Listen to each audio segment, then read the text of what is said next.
I pulled into the gravel parking lot of Sullivan and Associates feeling lighter than I had in 8 months. My mother's estate was finally settled. The farmland was mine. The antique store was mine. Everything Mom had built over 60 years was now legally transferred into my name. But when I got back to the farmhouse that afternoon and started going through Mom's old desk to make room for my own paperwork, I found a manila folder stuffed in the back of the bottom drawer. Inside were documents that made my hands shake so badly I had to sit down on the floor. Mom had died in March. Stroke. She was 86 years old, still running the antique store 3 days a week, still knew the name of every item in that shop and where she'd gotten it. Florence Bennett was her name, but everyone in Waynesboro called her Miss Flo.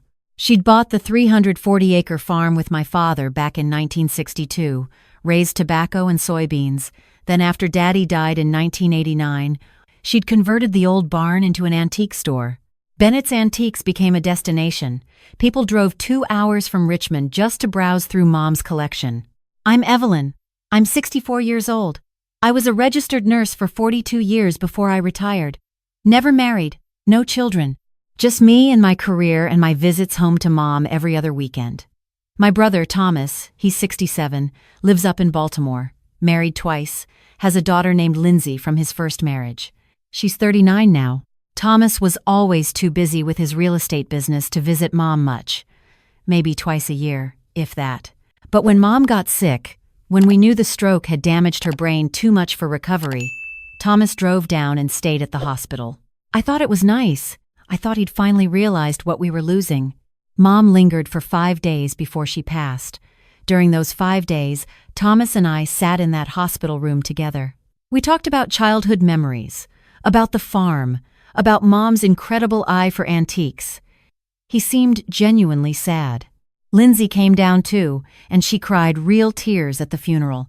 She gave a eulogy about how Grandma Flo had taught her to appreciate history and beauty. After the funeral, Thomas helped me start sorting through Mom's things. The farmhouse was full of 70 years of accumulated life. Boxes in the attic, trunks in the basement, closets stuffed with clothes and photo albums and letters. Thomas suggested we hire an estate sale company for the house contents, keep the antique store inventory separate. It seemed like a good idea. Lindsay offered to help manage the antique store temporarily. She'd recently left her marketing job in D.C. and was looking for a change. I know antiques, Aunt Evelyn, she said. Grandma taught me so much. I can keep it running until you figure out what you want to do with it. I was grateful. I didn't know the first thing about running a retail business. I was a nurse. I knew IVs and medications and patient charts, not inventory and sales tax and vendor relationships. So Lindsay moved into the apartment above the store. Mom had renovated it years ago, rented it out sometimes. Lindsay started opening the shop on weekends, just like Mom used to. She posted on social media, brought in some younger customers. She seemed really dedicated. Meanwhile, I was drowning in paperwork. Mom's will was straightforward.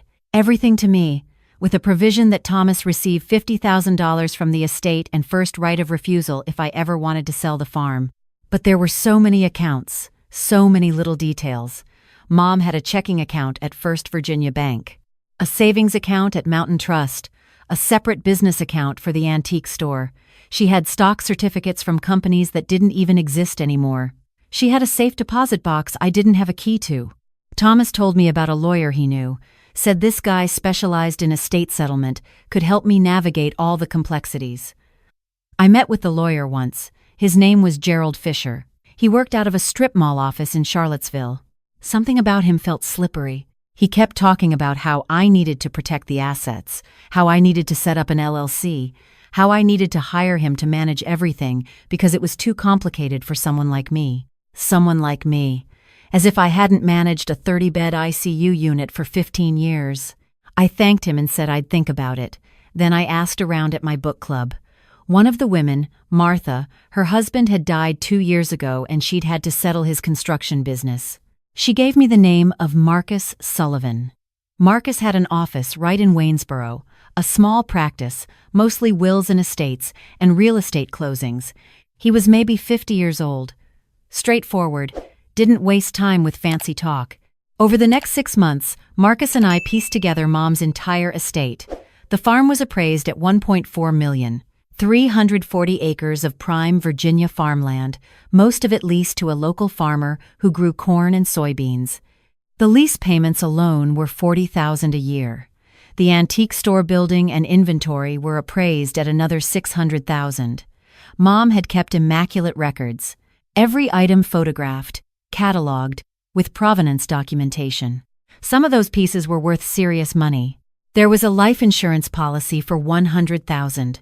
Mom's savings accounts totaled another $90,000. All told, I was inheriting approximately $2.2 million. I sat in Marcus's office on a Tuesday in October, looking at the final estate summary. "Evelyn," Marcus said, leaning back in his chair, "your mother was a very smart woman. She lived modestly, but she built real wealth. This is all yours now." I felt strange. Not excited, not sad. Just sort of numb. I'd spent my whole life working, saving my own money, living in a small apartment in Winchester. I'd never needed Mom's money, never expected this much. I'd thought maybe the farm was worth $400,000 or $500,000, and the antique store maybe another $100,000. Not $2 million, Marcus continued. "I need to tell you something. I've had some unusual contact regarding this estate." "What kind of contact?" "Your brother called my office 3 weeks ago. He wanted to know specifics about the farm appraisal. He claimed he was calling on your behalf, that you'd authorized him to get information." "I never authorized that." "I know. I didn't give him anything, but then his daughter, Lindsay, came by my office last week. She said she's been managing the antique store and needed documentation for insurance purposes. She wanted copies of the inventory appraisal." "Did you give it to her?" "No. I told her she'd need your written authorization." Marcus paused. "Evelyn, I don't want to overstep, but this feels off to me. Why are they so interested in the specifics?" I drove home from that meeting with a knot in my stomach. Why would Thomas be calling Marcus? Why would Lindsay need the inventory appraisal? I decided to visit the antique store that weekend unannounced. Saturday morning, I drove the 12 miles from the farmhouse to the barn-turned antique store. It was just after 9 a.m., opening time, but when I pulled up, the parking lot was empty and the front door was locked. I had a key. Mom had given me one years ago. I let myself in. The store looked different. Whole sections were empty. The corner where Mom had kept the Victorian furniture, the roll-top desks and fainting couches and carved headboards, completely bare. The wall of antique mirrors, gone. The display case of estate jewelry, half empty. I walked through the entire building, my heart pounding. Thousands of dollars worth of inventory was missing, maybe more. I went upstairs to the apartment. Lindsay wasn't there, but I found paperwork on the kitchen table. Receipts from something called Heritage Antiques Auction House in Richmond, consignment agreements, signed by Lindsay Bennett, on behalf of Bennett's Antiques. She'd been selling Mom's inventory, consigning it to auction houses, and pocketing the money. I took photos of everything with my phone. Then I drove back to the farmhouse, walked straight to Mom's old desk in the study, and started going through every drawer systematically. That's when I found the folder. It was tucked in the very back of the bottom drawer, underneath some old tax returns from the 1990s. A manila folder, unmarked. Inside were documents, contracts, dated from March, right before Mom died. The first document was a quitclaim deed. It transferred ownership of the antique store building and land, about 3 acres total, from Florence Bennett to something called FB Properties LLC. It was dated March 8th. Mom had her stroke on March 9th. The deed had Mom's signature on it, but I'd been with Mom on March 8th. She was already confused, mixing up words, complaining of headaches. The stroke had probably been building for days. There's no way she would have signed a legal document. Or if she did, she wouldn't have understood what she was signing. The second document was an LLC formation filing for FB Properties LLC. The members listed were Thomas Bennett and Lindsay Bennett. The third document was a handwritten note on legal pad paper in Thomas's handwriting. I recognized it immediately. It said, "Once the estate closes, E won't know about the store transfer. The building isn't listed in the probate because it's already out of F's name. We keep running it, keep the revenue. When E eventually figures it out, we tell her F wanted it this way, wanted to keep it in the family through us. By then we've built up enough business revenue to make it not worth her fighting over. There were more pages, emails printed out, between Thomas and Gerald Fisher, that lawyer in Charlottesville. One email from Thomas said, "I need the transfer to look legitimate. Can you backdate documents if needed? We need everything signed before the stroke is documented medically." Fisher's response, "I can prepare everything, but you need to get her to sign. Doesn't matter if she doesn't understand. If she signs, it's legal, even if the stroke happens the next day." Another email from Lindsay to Thomas, dated in May, said, "Dad, the aunt is too trusting. She has no idea I'm moving inventory. I've already made $60,000 from auction sales. The good stuff from Grandma's collection is worth way more than the appraisal showed. Some of those pieces are museum quality. If we can keep this going for another year, we could clear $500,000 easily." Thomas's response, "Just be careful. Don't sell too much too fast. And for God's sake, keep playing the grieving granddaughter. Your Aunt Evelyn isn't stupid. She's just naive about business." I sat on the floor of Mom's study holding these papers, and I felt like I was going to be sick. They'd coerced my mother, sick and dying, to sign away the antique store. They'd transferred it into their own LLC. They'd planned this while she was literally in the hospital dying. And then they'd been systematically stealing from the business, selling off Mom's life's work, pocketing the money, and they'd called me naive. I remembered something Mom had said to me years ago. We were sitting on the porch of the farmhouse, watching the sunset over the fields. It was after Thomas's second divorce. Mom had been quiet for a long time, then she turned to me and said, "Evelyn, you have something your brother doesn't have.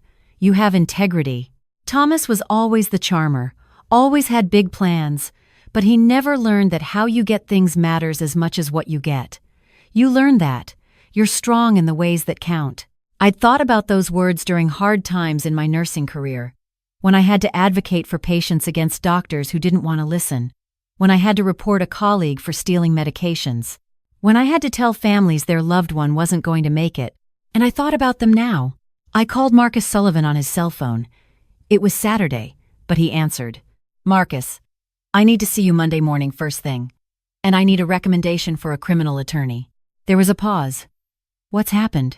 "I found documents. My brother and niece forged transfers of the antique store. They've been stealing inventory. I need to know my options."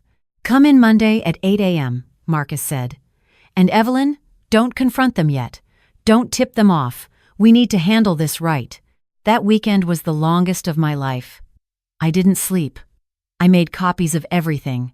I went back to the antique store Sunday morning and took a complete photo inventory of what was left, then compared it to Mom's master inventory list that I found in her office files. Over $200,000 worth of items were gone. Monday morning, I was in Marcus's office at 7:45. He'd brought in a colleague, a woman named Diane Porter who specialized in estate litigation and elder abuse cases.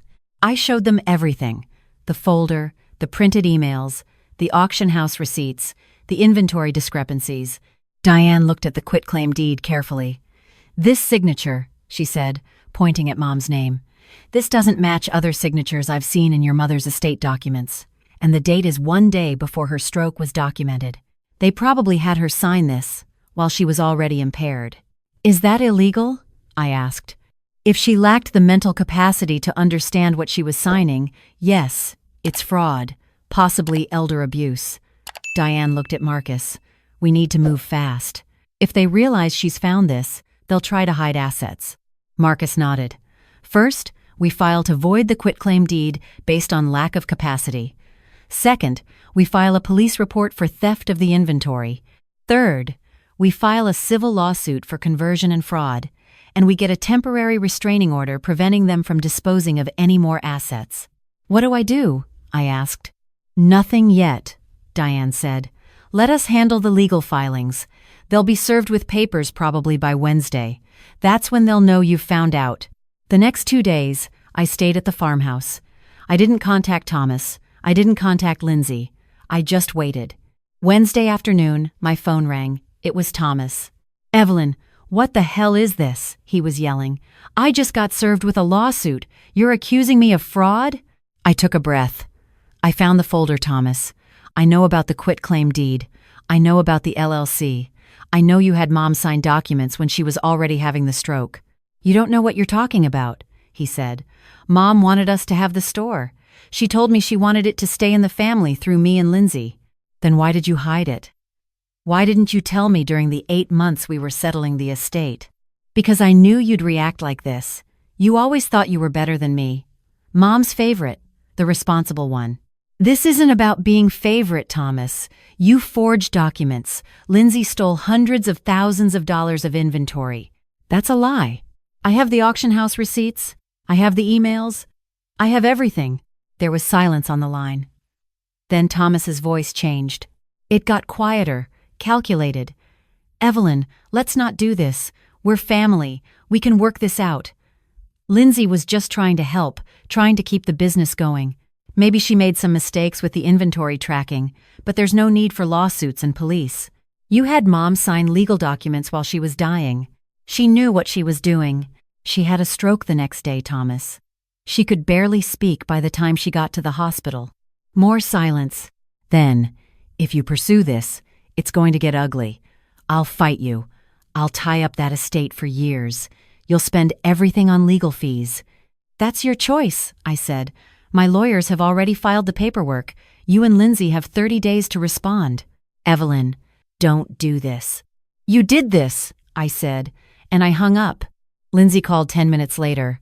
Aunt Evelyn, please, this is all a misunderstanding. She was crying. I loved Grandma. I would never steal from her.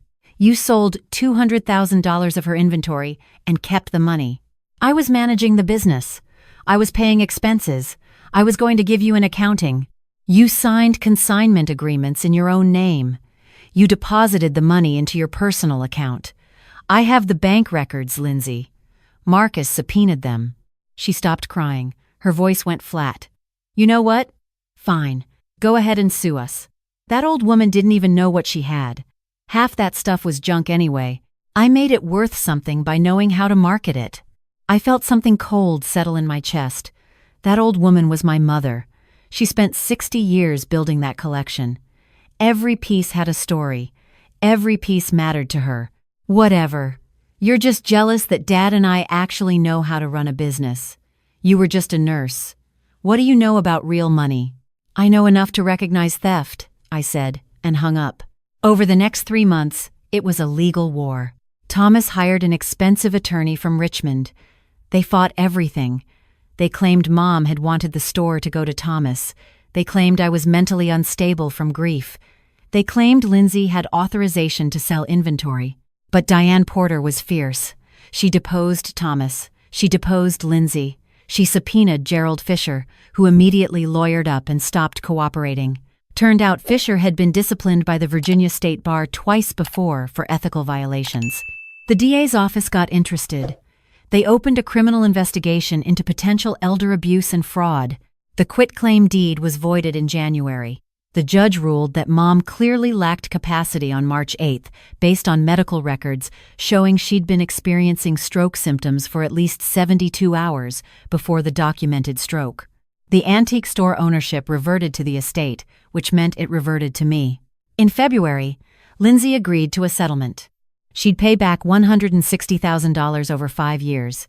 She'd surrender all access to the business. And she'd cooperate with any criminal investigation in exchange for the DA considering a deferred prosecution agreement. Thomas fought longer. But in March, his attorney advised him to settle. The evidence was overwhelming. He agreed to pay $30,000 in legal fees and relinquish any claim to anything from Mom's estate, including the $50,000 Mom's will had left him. The day the final settlement was signed, I sat in Marcus's office, feeling exhausted. You won, Marcus said gently. I didn't feel like I'd won. I'd lost my brother. I'd lost my niece. I'd learned that people I thought loved my mother had seen her as a mark, an opportunity, but I'd protected her legacy. That spring, I made decisions about the future. I sold the farm to the farmer who'd been leasing it. He'd always wanted to own it. I sold it to him for $1.3 million, which was under the appraisal, but he'd been good to Mom and he'd take care of the land. The antique store I kept. I hired a manager, a woman named Patricia, who'd worked for Mom years ago. Patricia knew the business, knew the customers, knew what Mom would have wanted. Together, we went through what inventory Lindsay hadn't sold. We found some incredible pieces still there. A Chippendale chest that appraised for $60,000. A collection of Civil War letters worth $40,000. A set of Georgian silver that was museum quality. We also started a scholarship fund through the local community college. The Florence Bennett Scholarship for students studying history, art history, or museum studies. The first year, we funded 2 full scholarships. I joined a grief support group at the community center. Met other people who'd lost parents, who were navigating complicated family dynamics, who understood that grief isn't just about death, it's about loss of all kinds. There was a woman in the group named Ruth. She was 71, had lost her husband, and then discovered her son had embezzled from the family business. We started having coffee after the meetings. She became a friend. One day in June, I was at the antique store helping Patricia set up a new display. The door opened and Thomas walked in. I hadn't seen him since before the lawsuit. He looked older, thinner. His hair had gone completely gray. "Evelyn," he said quietly, "can we talk?" Patricia glanced at me. I nodded. "It's okay." Thomas and I went outside, stood in the parking lot where Mom used to stand and greet customers. "I'm sorry," he said. "I was wrong. All of it. The deed, using Lindsay, the things I said to you. It was wrong." I waited. I didn't say anything. "I've been in therapy," he continued, "trying to figure out why I did it. I think I was jealous. Of you. Of how close you were with Mom. Of how she trusted you with everything. I wanted something of hers that was mine. And I convinced myself I deserved it. What about Lindsay? She's in therapy too. She lost her job because of the criminal case. Even though they deferred prosecution, her employer found out and let her go. She's working retail now, making $9 an hour. I didn't feel glad about that. I didn't feel anything. "I don't expect you to forgive me," Thomas said. "But I wanted you to know I understand what I did. And I'm sorry I hurt you. I'm sorry I dishonored Mom."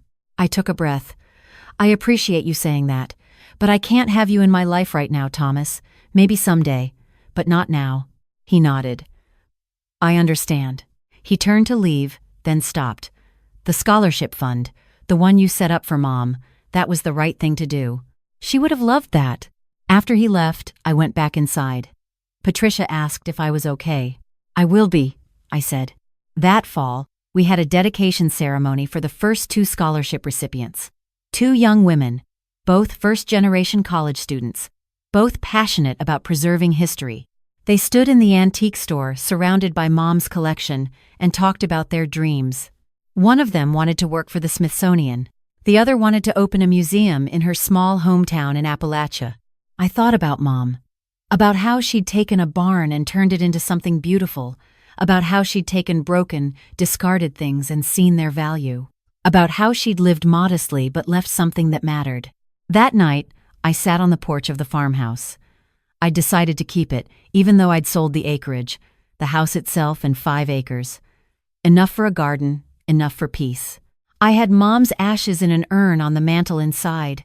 I hadn't known what to do with them, but sitting there on the porch, watching the sunset, I knew. I'd scatter them in the field behind the house in the spring, let her rest where she'd worked, where she'd built a life, where she'd raised her children and created something lasting. I didn't need to forgive Thomas. Maybe I would someday, maybe I wouldn't. But I didn't need to carry anger either. What I needed to do was honor Mom's legacy, protect what she'd built, help people the way she would have helped them. I looked at the sunset turning the sky pink and orange over the Blue Ridge Mountains in the distance, and I felt my mother beside me. Not literally, but in spirit. "We did good, Mom," I said quietly to the air. "We protected what mattered." And in the quiet of that evening, in the life I was rebuilding, in the strength I'd discovered I had, I knew she'd be proud.